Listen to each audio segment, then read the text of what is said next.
Hi friends and welcome to the channel. My name is Ryan Abear and this is where I share insights and I hope that you find them useful in your own journey. And I'm talking about today the end of emotional imbalance.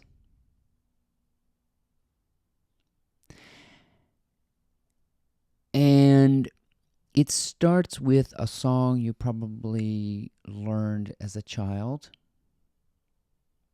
which goes, "If you're happy and you know it, clap your hands." I learned this when I was a wee little boy. I never really understood the importance of the second part of that. If you're happy and you know it. And that's the part of this that I want us to explore. This strange knowledge of knowing that we're happy. Now, this is easy to overlook. And many people don't have the attentiveness to go into that with more detail. And this is what I want to encourage you to do, is to go into that realm of knowing that you're happy.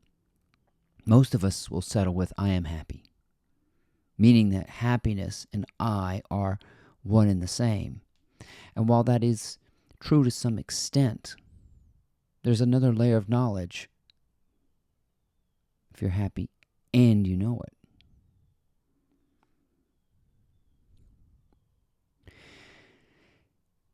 If you've ever seen paintings in the Middle Ages of the saints and the sages, they are often painted with a halo. There's this ring around the head, which is a symbol for that kind of knowledge which surpasses traditional understanding. In a nutshell, if you know you're happy, that means that you also know sadness at the same time. Because in a dual world, in the relative sense, happiness and sadness, which I don't like to use those words, but for illustration purposes, happiness and sadness go together. In the same way that the conscious mind and the subconscious mind go together. So when you're feeling happy, when you're feeling sad, and you don't know it, if you're not real, you just feel this way, you don't really contemplate knowing it, those emotions can draw you into a real cloud of ignorance. It pulls you into this, you're just lost in a sea of emotion, not really recognizing that you know you're sad, or you know you're depressed, or that you know you're happy. In the moments where, if you're happy and you know it, you begin to recognize, I'm happy. What happens is you begin to fear losing that sensation. We love these euphoric feelings, and they dissipate because we cling to them. That's the first thing. You're afraid you're going to lose it. If you get happy, you're afraid that you're going to lose it. And then the second thing is you pin the reason for your happiness on something outside of yourself. And those things decay. And so the cause of that slippage is something outside of you. So happiness is a temporary kind of thing that we can't hold on to because we often attach it to a circumstance. That is until you get into the realm of knowing that you know. Now, conversely, depression is also one of those things. It is hard to climb out of depression because you feel depressed. You feel that depression is you. And so we are bipolar. We are these creatures that experience these extremities of emotion back and forth. And when we're happy and we know it, we get afraid of losing it. And when we're depressed, we don't know it. We lose that sense. If you're depressed and you know it, clap your hands if you think about it. When you're depressed, you're trying to find the reason why. And you can't. It seems unreasonable when you're depressed. But then you get to a point where there is a limit to that.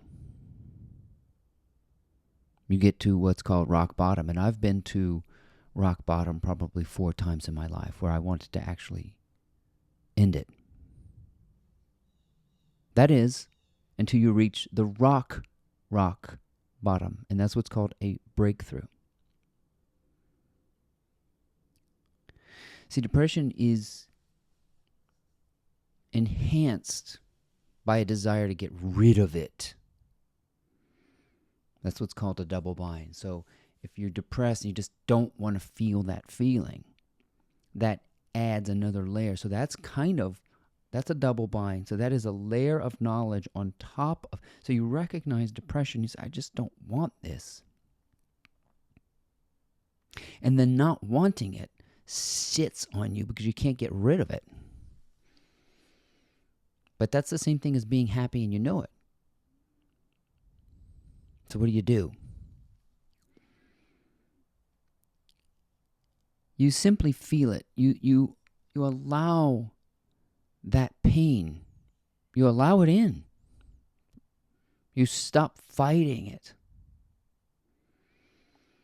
And you recognize you are simply afraid of being sad.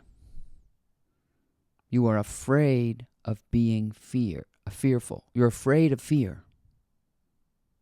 If you're happy and you know it. I'm talking about that layer, the halo of knowing that you know. And you have to go to it several times.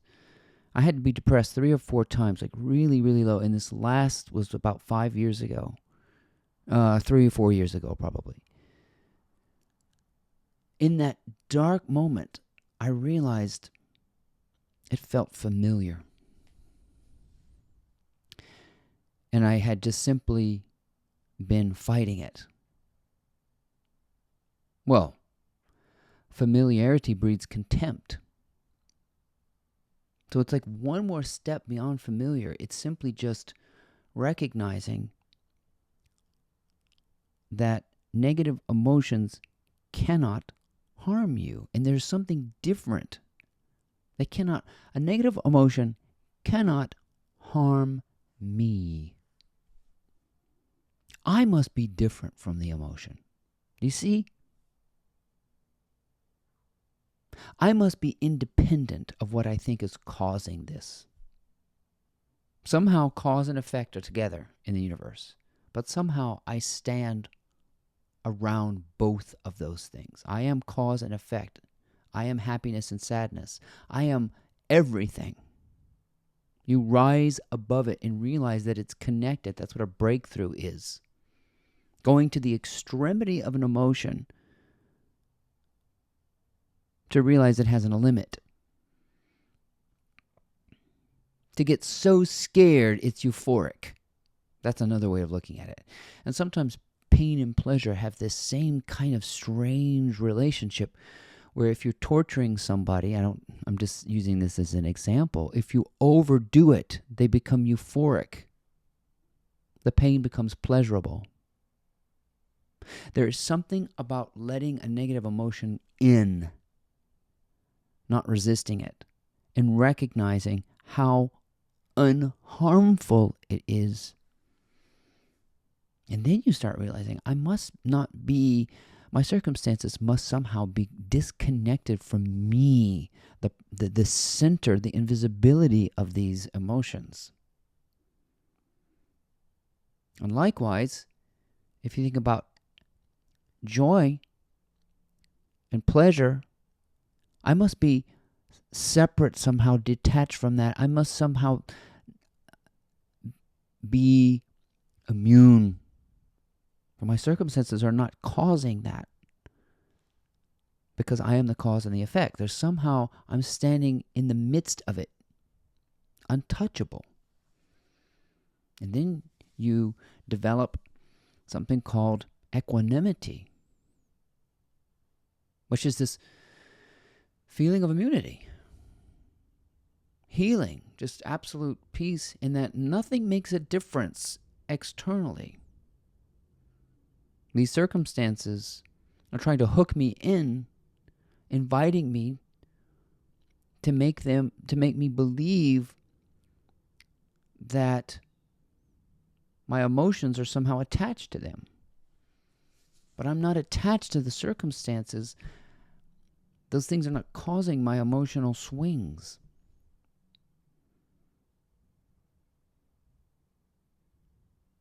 Those emotional swings are happening in me, and I know it. And I get more centered, and I feel it. That's what meditation does. I've heard a guy, Fabian Gray, he's awesome. He says, meditation is a place where you feel your feelings. And you realize, wow, when I'm happy, I'm only clinging to that. I'm fearful that I'm going to lose it. When the circumstances change, then I do lose it because I've attached my emotions to those things. And likewise, I don't want to feel depressed, so I do every single thing to avoid it. And then I try to find the reason, and depression doesn't seem to have a reason. It seems completely unreasonable. And so you shake loose. Well, how do you begin to practice shaking loose from all of these pulls of emotion? You got to practice. You practice in the small things. You're not going to just rip the Band-Aid. This is not going to happen in one fell swoop. You're not all of a sudden going to be equanimous in a contentious meeting at your work. You're not. Or when your kids are running around like crazy. You're not going to all of a sudden feel this immunity. I had to practice with stoplights of all things. When the light changed yellow, I would recognize that hook to invite myself to slam on the accelerator and react. So I started practicing with stoplights. That was my first spiritual practice, to not allow the yellow light to make me gun it. And then I started practicing staying behind the person in front of me, not tailgating. Then I had to practice not brushing my teeth so hard, right? Little things. And then the big stuff stops to affect you. You don't accept the invitation to be provoked. You stay in this feeling of equanimity. And then what happens as you begin to stop taking invitations from the outside world to blame it for any emotional condition, what bubbles up is just unconditional love. And it's a great place to be. Because you can say, it makes no difference to me. My condition makes no difference to me. I might have a preference for a softer mattress or a quieter neighborhood, but honestly, it doesn't make that much difference. I have developed a certain immunity to the way people conventionally think. Conventional thinking is that you did this, or that does that, or this is the cause of that. Well, I'm the cause of everything. I'm the cause and effect. But outside of that relationship stands this knowledge that I know both sides of duality that way. And I can be this neutrality that is not provoked and take the bait of the things most people fall for. The forgery of the outside world as being responsible for your emotional health. You're responsible for your emotional health by understanding in that space if you're happy and you know it. And in that and you know it, that's where faith is. Faith is a kind of knowledge that is not associated with words or anything like that. It's a deep conviction. That's the kind of knowledge you want to develop. The subvocal, non-word state of equanimity. That is a state of being. It's not a mental position of any kind. It's when you don't have any more questions. And you don't have the answers either. It's standing in the middle of a question and an answer and being okay with right and wrong, good and evil, happiness and sadness. It makes no difference to you when you have this equanimity, this peace which passes all understanding, as Paul described it. Practice with the small things, stoplights, long lines at the supermarket. Someone cuts you off in traffic, you practice being non-reactionary.